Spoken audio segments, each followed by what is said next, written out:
발소리가 복도를 울렸다. 새벽이 채오기 전이었다. 하늘은 아직 먹빛이었고 별도 지지 않은 시각이었다. 연무지는 살림채 복도를 걸으며 제자들의 방문을 하나씩 발로 찼다. 세게 찼다. 손으로 두드리는 것이 아니었다. 문틀이 울릴 정도로 자다가 심장이 멈출 만큼 크게 첫 번째 방, 두 번째 방, 세 번째 방마다 안에서 놀라는 소리가 났다. 쓰러지는 소리도 났다. 아마도 잠결에 몸을 뒤집다가 이부자리에서 굴러 떨어진 것이었다. 연무지는 속도를 늦추지 않았다. 장문인의 방 앞에서도 멈추지 않았다. 그 방 앞에서도 발이 올라갔다. 소리가 가장 컸다. 장문인은 방 안에서 먼저 욕설을 내뱉었다. 자다 깬 사람이 내뱉는 날것의 욕이었다. 연무지는 그 소리를 들으면서도 걸음을 이어갔다 마당으로 나왔다. 차가운 새벽 공기가 얼굴을 때렸다. 이슬이 내려앉은 마당 잡초들이 발밑에서 축축하게 눌렸다. 연무지는 마당 한가운데 서서 팔짱을 끼고 기다렸다. 1분이 지났다. 아무도 나오지 않았다. 2분이 지났다. 소운이 먼저 나왔다. 눈이 반쯤 감긴 채였다. 머리카락이 사방으로 뻗쳐 있었다. 이불을 끌고 나온 것처럼 도복이 비틀려 있었다. 그 뒤로 제자들이 하나씩 나왔다. 비틀거리며 벽에 손을 짚으며 눈을 손으로 비비며 마지막으로 장문인이 나왔다. 술 냄새가 먼저 왔다. 장문인은 망건도 제대로 쓰지 않은 채였다. 눈이 충혈되어 있었고 입술이 부어 있었다. 전날 밤 또 마신 것이 분명했다. 장문인은 마당에 서 있는 연무진을 보고 눈살을 찌푸렸다. 이게 무슨 짓이야? 동이 트지도 않았는데. 연무진은 장문인 쪽을 보지 않았다. 제자들을 훑었다. 6명이었다. 눈이 풀려 있었다. 몸이 이부자리에 온 길을 아직 기억하고 있는 것처럼 어딘가 느슨하게 처져 있었다. 연무진은 그들을 천천히 바라보다가 입을 열었다. 목소리가 낮았다. 새벽의 고요 속에서 낮은 목소리는 오히려 더 멀리 울렸다. 망건문은 오늘부터 다시 살아난다. 그것이 전부였다. 설명이 없었다. 이유도 없었다. 제자들은 서로를 봤다. 무슨 뜻인지 파악하려는 눈빛들이었다. 장문인은 코웃음을 쳤다. 연무진은 그 코웃음을 들으면서도 장문인을 보지 않았다. 제자들을 봤다. 정확히는 제자들의 몸을 봤다. 팔의 굵기, 어깨의 너비, 발 뒤꿈치가 땅에 닿는 방식. 30년 동안 전장에서 사람을 봐온 눈이었다. 이 아이들이 지금 무엇을 할 수 있고 무엇을 할 수 없는지를 읽는데 오래 걸리지 않았다. 할 수 있는 것이 거의 없었다. 기초조차 없었다. 뼈대가 약하고 근육이 없었다.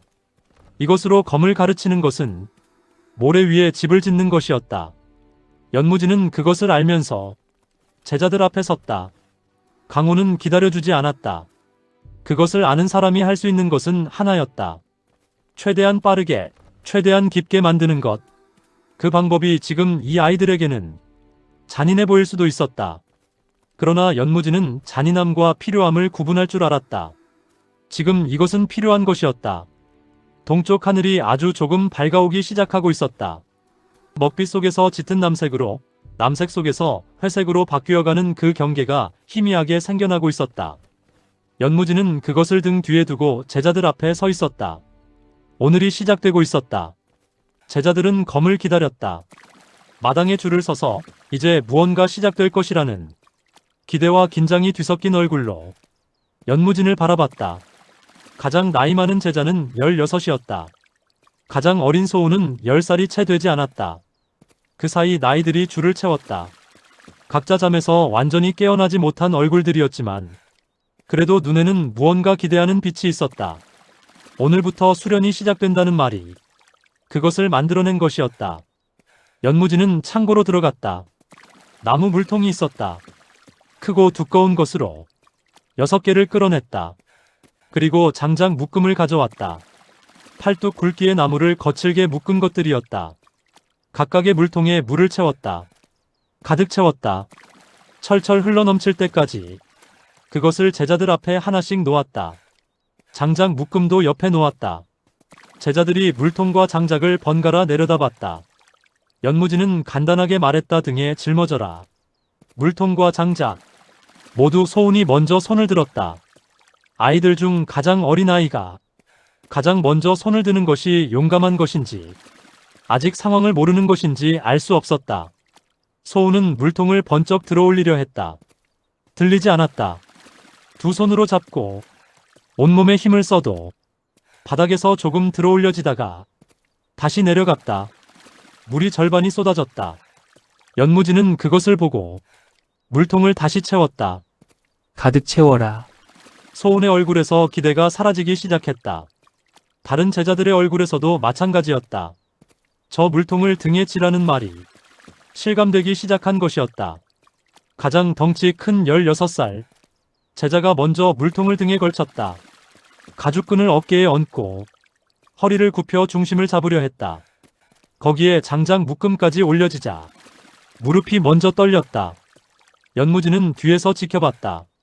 문 앞에서 산 위까지 올라갔다가 내려온다. 3번 제자들이 굳었다. 문파 뒤편으로 산이 있었다.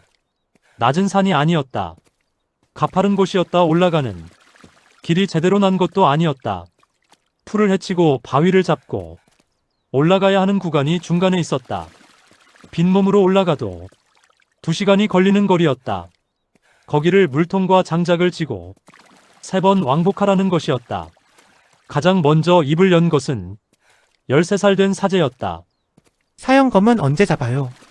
연무지는 그 질문을 듣고 잠깐 그 제자를 봤다. 대답은 짧았다. 약한 놈은 검을 들 자격도 없다. 그것이 전부였다. 설명도 없었다. 제자들은 서로를 봤다. 누군가 작게 투덜거렸다. 연무지는 그 투덜거림도 듣지 못한 척했다.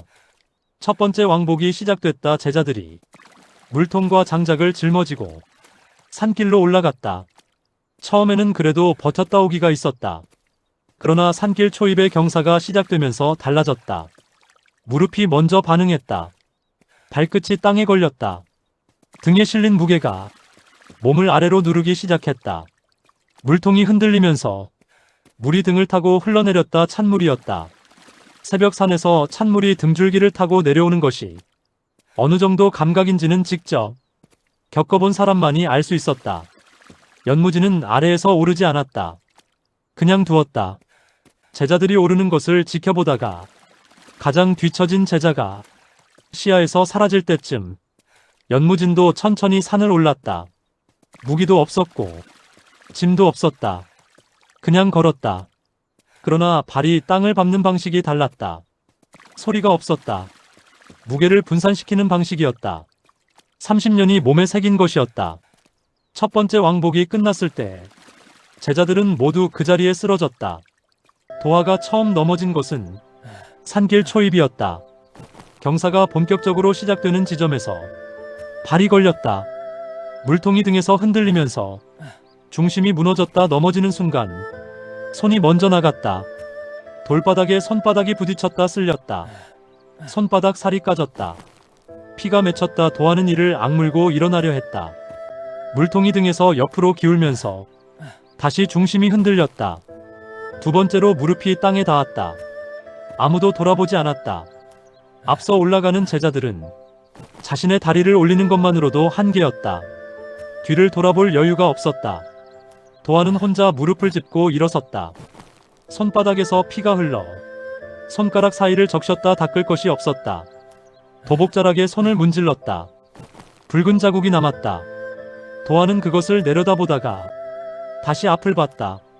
산길이 위로 이어져 있었다. 올라갔다. 3번이나 넘어졌다. 2번은 손바닥을 짚었고 1번은 무릎과 팔꿈치가 동시에 땅에 닿았다. 그때마다 혼자 일어났다. 누군가 손을 내밀지 않았다. 연무지는 뒤에서 걸어오고 있었는데 도화가 넘어지는 것을 볼 때마다 멈추지 않았다. 그냥 걸었다. 그 발소리가 뒤에서 들릴 때마다 도화는 더 빨리 일어나려 했다. 중턱에서 다른 제자들의 수군거림이 들렸다. 저 사형 미친 거 아니야. 애들 죽겠다고. 도와 좀 봐. 손에서 피 나잖아. 연무진을 가리키는 말이었다. 연무진은 그 말들을 들었다. 듣지 못한 척하지 않았다. 그냥 들었다. 그리고 아무 말도 하지 않았다. 아래에서 장문인의 목소리가 올라왔다. 소리를 질렀다. 이봐 수련 그만해 애들 다친다고. 연무지는 산 위를 올려다봤다. 아직 정상까지는 거리가 남아 있었다. 그는 뒤를 돌아보지 않고 말했다. 올라오려면 올라오십시오. 그것이 전부였다. 장문이는 더 소리를 질렀으나 올라오지는 않았다. 연무지는 그것을 알고 있었다. 올라올 사람이 아니었다. 두 번째 왕복이 시작될 무렵이었다. 도화의 손은 이미 굳은 피로 덮여 있었다. 손가락을 쥐면 당겼다. 물통은 등에서 내리지 않았다. 연무진이 내리라고 하지 않았기 때문이었다. 도화는 물통을 짊어진 채 산 아래를 바라봤다. 다시 올라가야 했다. 무릎이 떨렸다. 아직 첫 번째 왕복의 피로가 빠지지 않은 상태에서 두 번째를 시작해야 하는 것이었다. 제자들 중 하나가 조용히 도화에게 손을 내밀었다. 연무진이 그것을 봤다. 연무진은 말하지 않았다. 막지도 않았다. 그러나 그것을 보는 눈빛이 달라졌다. 누군가 다른 사람을 돕는다는 것을 인식한 눈빛이었다. 그것이 무엇인지 아직 결론을 내리지 않는 눈빛이었다. 도화는 손을 잡지 않았다. 제자의 손을 보다가 고개를 저었다. 그리고 혼자 물통을 고쳐 짊어지고 산길로 발을 들였다. 첫 발이 흔들렸다. 두 번째 발이 버텼다. 그렇게 올라가기 시작했다. 연무지는 그 뒷모습을 한참 바라봤다. 세 번째 왕복이 끝났을 때 제자들은 마당에 쏟아졌다. 쏟아진다는 표현이 정확했다. 걸어서 내려온 것이 아니었다. 마지막 경사를 넘어오면서 다리가 풀려버린 것이었다. 하나가 먼저 주저앉으면서 연쇄적으로 무너졌다. 물통은 이미 반쯤 비어 있었다. 등에서 내려놓는 것조차 힘들었다. 끈을 풀 손가락이 말을 듣지 않았다. 결국 끈을 풀지 못한 채 옆으로 쓰러지는 제자도 있었다. 그대로 눈을 감았다. 잠든 것인지 의식이 흐린 것인지 알 수 없었다. 연무지는 그들을 내려다봤다. 쓰러진 제자들 사이를 천천히 걸었다. 발소리가 났다. 그 발소리에 몇몇이 눈을 떴다. 연무진이 옆을 지나가는 것을 보고 다시 눈을 감았다. 어떤 제자는 눈을 뜨지 않았다. 연무진은 멈췄다. 쓰러진 제자들 사이에 한자리에 서서 그들을 훑었다. 얼굴이 흙으로 덮여 있었다. 손이 긁혀 있었다. 도복이 땀으로 젖어 있었다. 무릎이 부어있는 아이도 보였다. 연무진은 그것들을 하나씩 확인했다. 표정을 바꾸지 않으면서 그리고 말했다. 강호는 쓰러진 놈을 일으켜주지 않는다. 아무도 반응하지 않았다. 아니, 눈을 뜨고 있는 제자들은 반응했다. 눈빛이 달라졌다. 분노가 담겼다. 그리고 그 분노 아래에 두려움이 있었다. 분노는 어디서 오는 것인지 알 수 있었다. 지쳐 쓰러진 상태에서 저 말을 들은 것이었다. 그러나 두려움은 어디서 오는 것인지 설명하기 어려웠다. 연무진의 눈빛 때문이었다.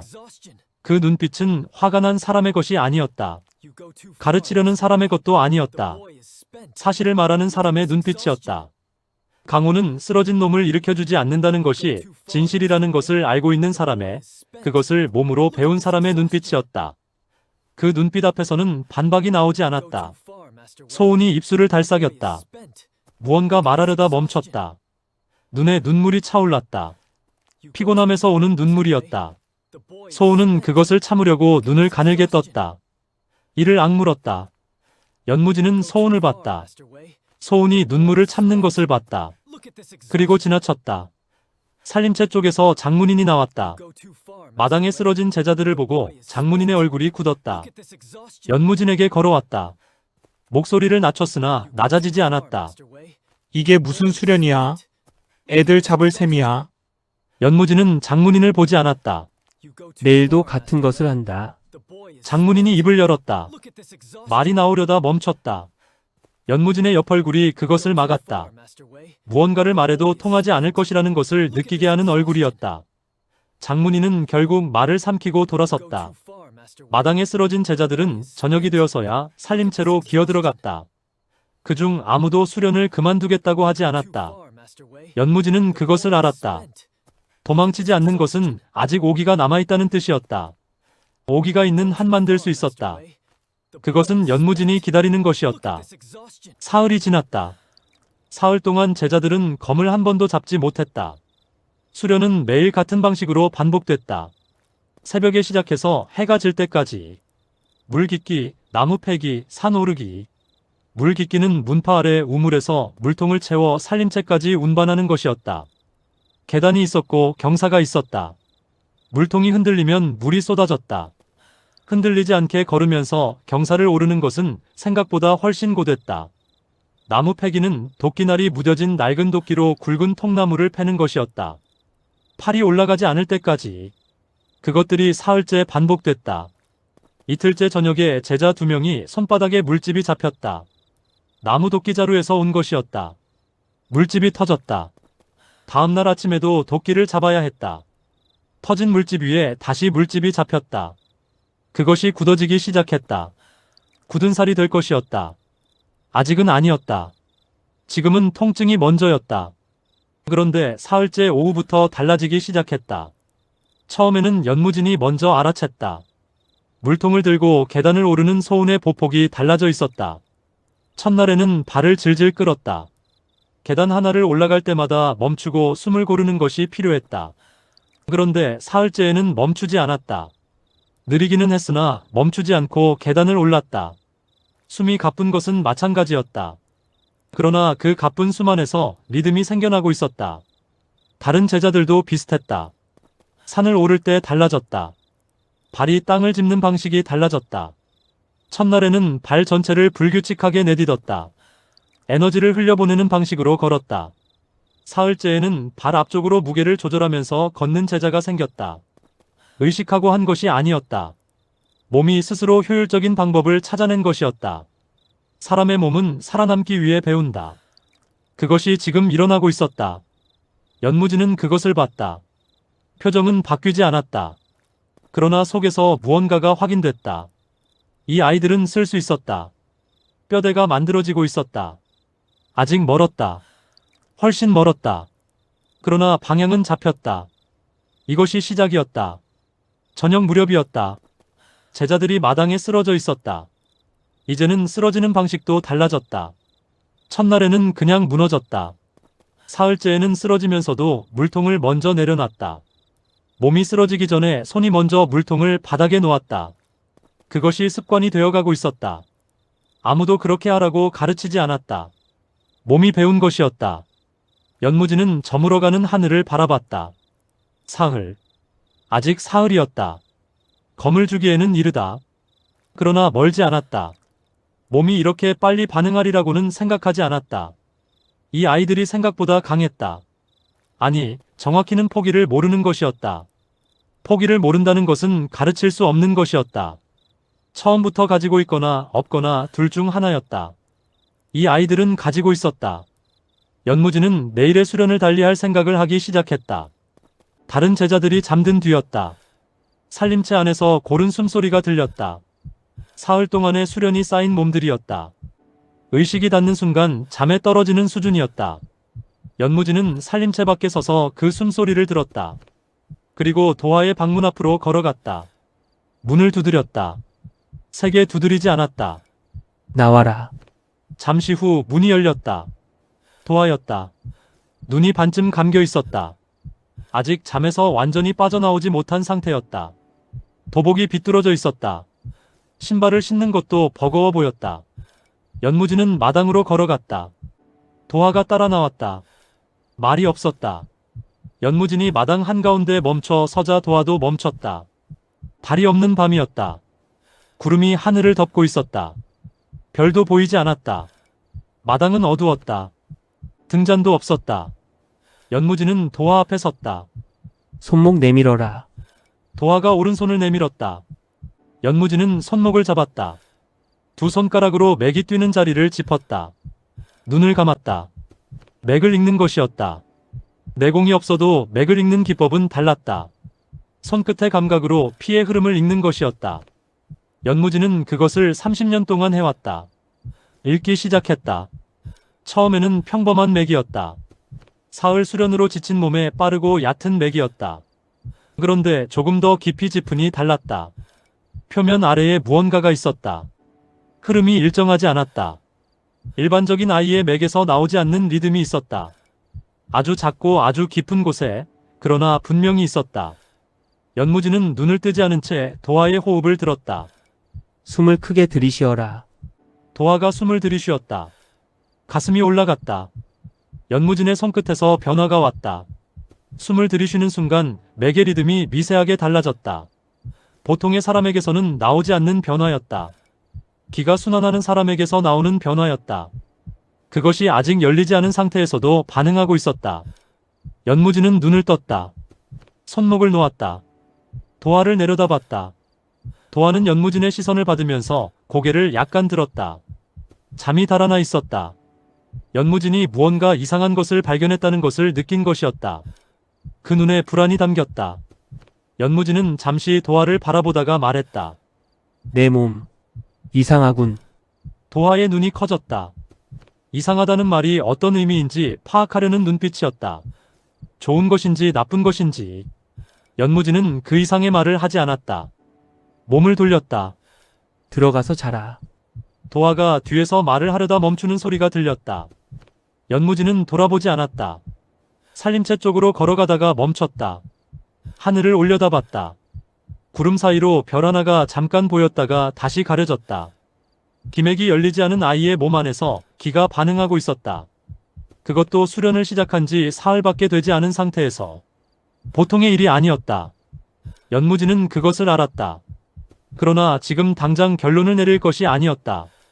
더 봐야 했다. 더 확인해야 했다.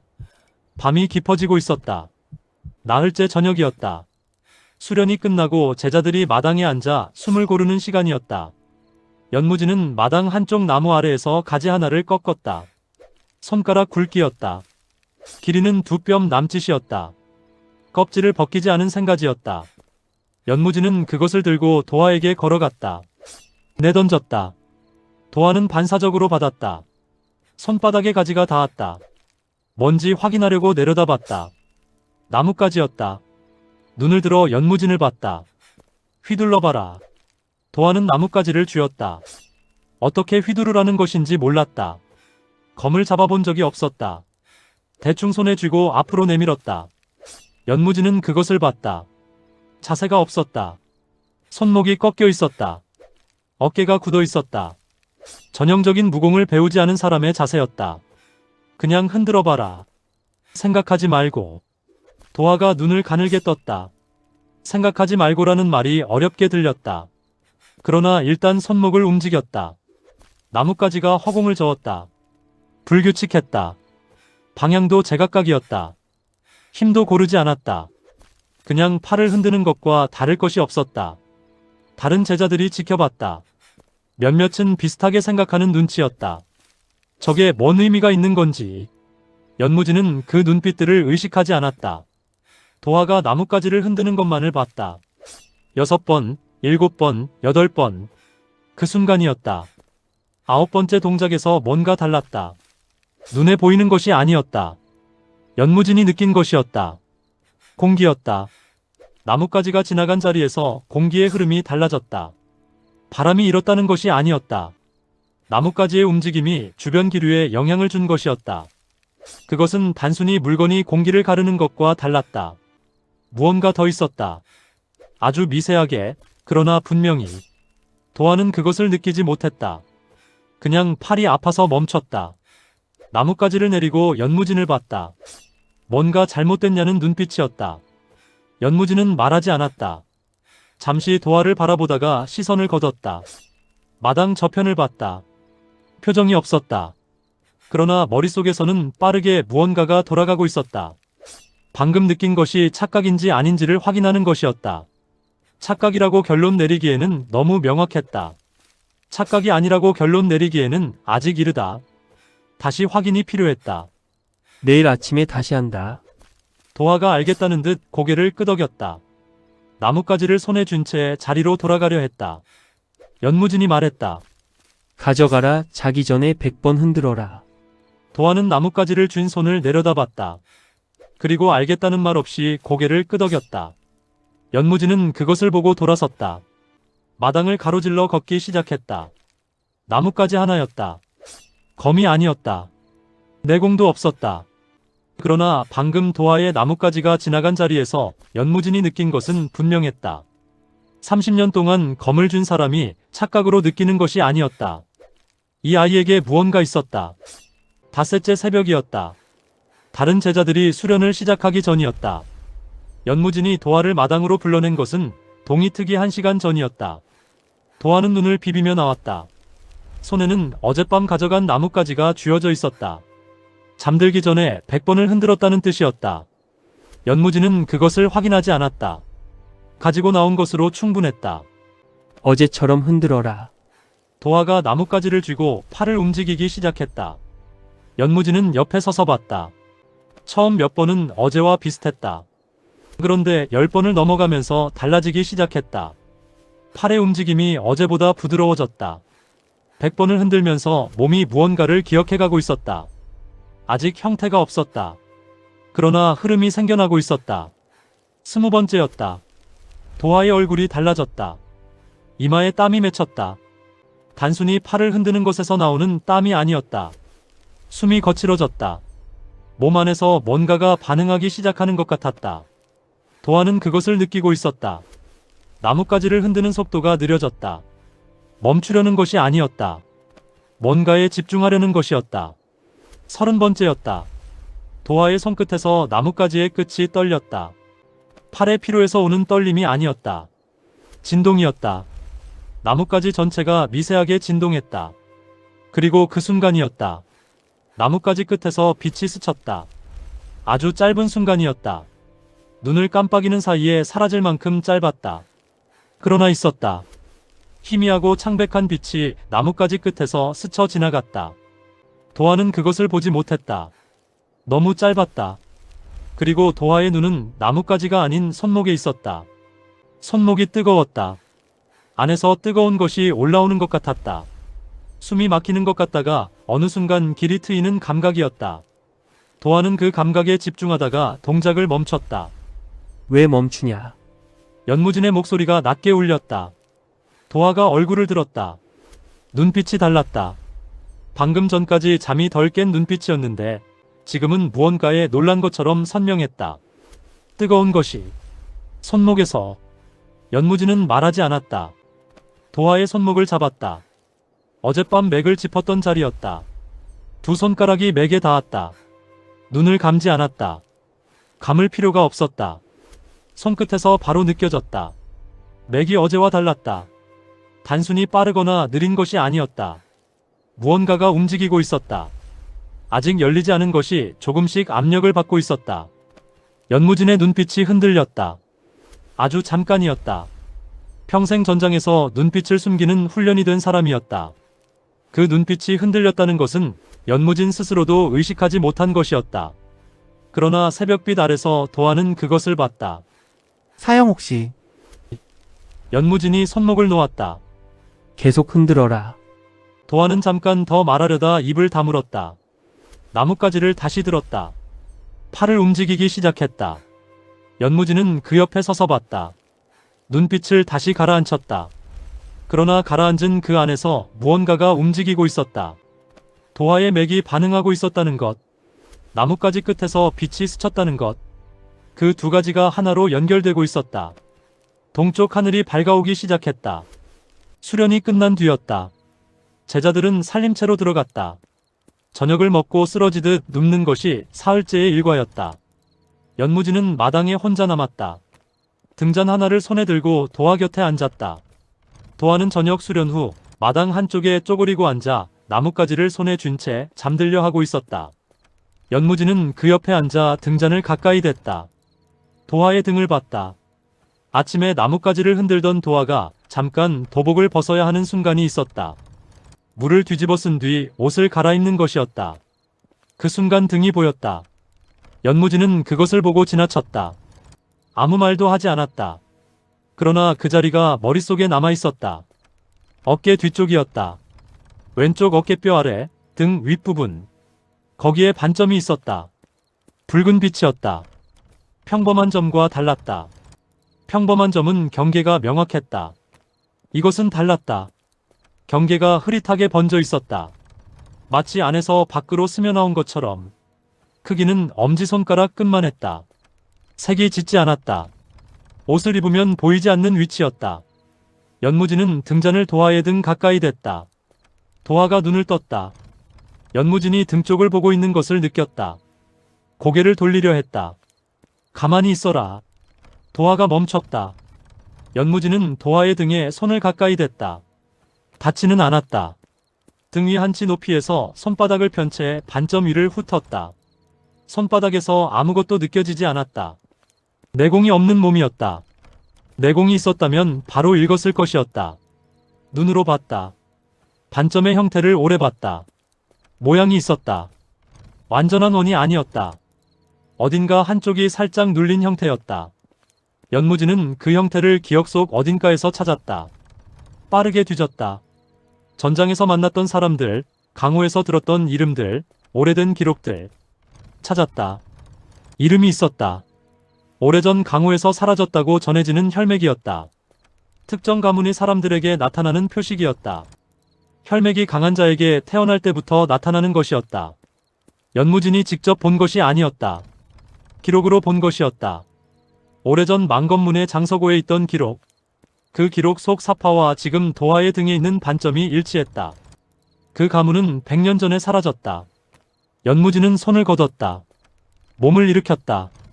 도화가 뒤돌아보며 눈을 들었다. 무언가 말해달라는 눈빛이었다. 연무진은 그 눈빛을 봤다. 그리고 아무 말도 하지 않았다. 자라. 그것이 전부였다. 연무진은 등잔을 들고 마당을 가로질러 걸었다. 장서고 쪽이었다. 그 기록이 아직 있다면 다시 확인해야 했다. 그리고 도화에 대해 더 알아야 했다. 이 아이가 어디서 왔는지, 망건문에 오기 전에 어디에 있었는지. 지금 당장 도화에게 말할 수 없었다. 확인되지 않은 것을 말하지 않는 것이 연무진의 방식이었다. 그러나 확인이 필요했다. 반점이 그 가문의 것이 맞다면 도화는 평범한 아이가 아니었다. 그것이 의미하는 것이 무엇인지, 왜 이 아이가 망건문에 있는지, 그 연결고리가 무엇인지를 알아야 했다. 장서고 문을 열었다. 어둠이 쏟아졌다. 연무진은 등잔을 들고 안으로 들어갔다. 엿새째 오후였다. 수련이 막 끝나갈 무렵이었다. 제자들이 마지막 물통을 내려놓고 마당에 앉아 숨을 고르고 있었다. 연무진은 마당 한쪽에 서서 제자들의 상태를 훑고 있었다. 사흘 전과 비교하면 달라져 있었다. 눈빛이 달라졌다. 지쳐 있었으나 쓰러지지 않았다. 무릎이 떨렸으나 바닥에 닿지 않았다. 몸이 버티는 법을 배워가고 있었다. 그때였다. 아래쪽에서 소리가 났다. 문파 아래 산길이었다. 발소리가 여럿이었다. 연무진의 귀가 먼저 반응했다. 걸음걸이가 가벼웠다. 힘을 빼고 걷는 방식이었다. 무공을 익힌 자들의 걸음이었다. 연무진은 대문 쪽으로 눈을 돌렸다. 낯선 무인들이 산길 아래에서 모습을 드러냈다. 다섯이었다. 검은 도복을 입고 있었다. 허리에 검을 찬 자가 셋이었다. 나머지 둘은 단도를 차고 있었다. 나이는 제각각이었다. 가장 앞에 선자가 40줄로 보였다. 그 옆에 선자가 30초반쯤이었다. 뒤에 셋은 20대였다. 모두 눈빛이 날카로웠다. 그들이 문파를 올려다봤다. 가장 앞에 선자가 입꼬리를 올렸다. 비웃는 것이었다. 낡은 담장, 기울어진 대문, 마당의 잡초. 그것들을 훑는 눈빛이었다. 여기가 아직 안 망했단 그 문파냐? 목소리가 컸다. 일부러 크게 낸 것이었다. 마당 안까지 들리도록. 제자들이 발소리를 듣고 일어서 있었다. 낯선 자들을 봤다. 아무도 말하지 않았다. 연무진은 제자들 앞으로 걸어나갔다. 천천히 걸었다. 무기가 없었다. 허리에 아무것도 차고 있지 않았다. 낡은 도복을 입은 채로 대문 쪽으로 걸어가서 멈췄다. 다섯 무인을 봤다. 한 명씩 눈을 맞췄다. 빠르고 조용하게. 무인들의 눈이 연무진에게 모였다. 앞에 선자가 연무진을 위아래로 훑었다. 허리에 아무것도 없는 것을 확인했다. 표정이 더 느슨해졌다. 연무진의 시선이 차갑게 가라앉았다. 차갑다는 것이 차가운 감정이 아니었다. 온도가 사라진 것이었다. 분노도 경멸도 아닌 아무것도 없는 눈빛이었다.